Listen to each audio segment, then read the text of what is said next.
going to clear this up. We clear this up right now. We have been one of the Notre Dame podcasts that have been very open about the process that Kyle Hamilton and his people were going to go through when the injury happened. And we were the first to come out and tell Kyle Hamilton, if you never play another snap for Notre Dame, thank you. And Thank you. we Yeah. understand. You get no judgment from us at all. And Brian Kelly, I think from the outside looking in, when you have other recruits looking at how a head coach is handling this situation, because they are Yeah. looking at how he's handling this situation, I have to give him kudos for what he said. Because regardless of what's really happening behind the scenes, he's putting on the front that, look, Kyle is all about his team. He's our captain. He's here. He's on the sidelines, and he just hasn't medically been cleared to play. That looks really good. And that keeps a lot of people that feel like, man, a lot of people with injuries that fight through the injuries, and he's giving up on his team if he doesn't play. All of that stuff that we totally disagree with. But in the same breath, Brian Kelly's doing a really good job of covering all bases and making everybody in this situation feel comfortable about what's going on with Kyle Hamilton. I like that he kept it like brought everybody back down to objective reality. The guy's not healthy. He's not healthy, so he couldn't play either way. Great response by Coach Kelly because I think it's not only necessary, but it's the truth. And for him to clear it up makes it good. But in my opinion, too, it's a little worse because now he's going on week 3, missing the game, and you're like, man, that injury. I know it. If it's that serious, it's something that you probably really think about in terms of not coming back. Considering why would you? You done missed 3 weeks. You're gonna be a little rusty Right. at minimum, and the chances of re-aggravating it or making something else hurt because you compensating for it through the rest of the season just doesn't make any sense. And now you don't put teams on notice that he hurt for real.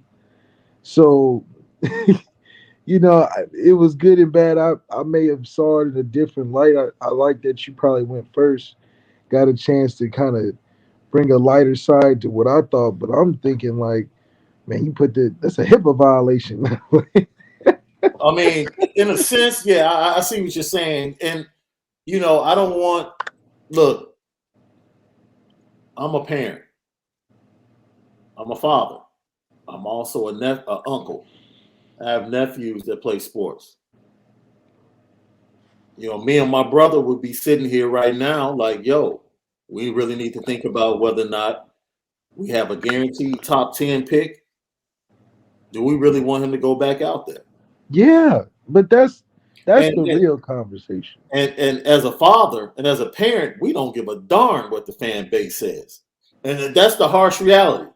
Like that is the harsh reality. And people have to be realistic because those are some of the real conversations and situations that are taking place right now. And that's your head coach, Brian Kelly, has to do a great job of being in the middle and, not floating to either side, like being understanding of everybody in the situation. Of course, Brian Kelly wants his best player on the field. Are you kidding me?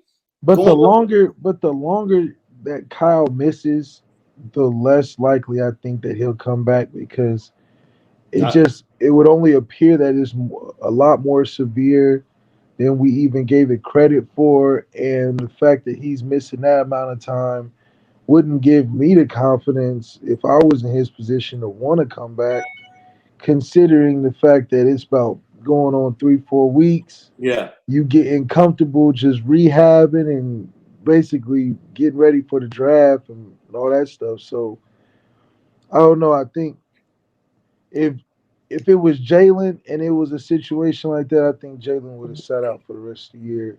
And Mm. Jalen was one of the best teammates that I had. Now I'm considering it that Jalen was a top 5 pick in my opinion, similar to Kyle Hamilton now. And then Jalen got hurt at the worst time, and that Right.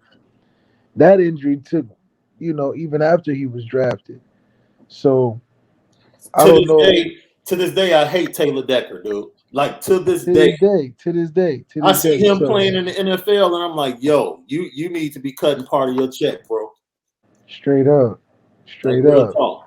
So for Kyle to see that example, I would think that if he was Jalen, he probably would have sat the rest of that season if it was a lesser injury, considering where he would fall in the draft. You know, they both Yeah, were probably top. They both are top five picks, and it just wouldn't make sense. You know, and now with him being that Coach Kelly put out that it's a injury that's not a nick, it's taking a little longer. That could potentially slide Kyle back in the draft out of the top five. So either way it goes, I don't think Kyle has anything to prove, nor but everything to lose, because you got to have those real conversations when you're talking about the money and the positioning that you'll have. Notre Dame's going should love you for everything that you've done so far, and they do. Selfishly, we would want you, but we've proven we can win some games. Not that you wouldn't that we wouldn't need you, but we definitely proven we can manage our schedule. If anything, if you really wanted to come back, I'm saying come back the last games, you know, playoffs, that type of deal.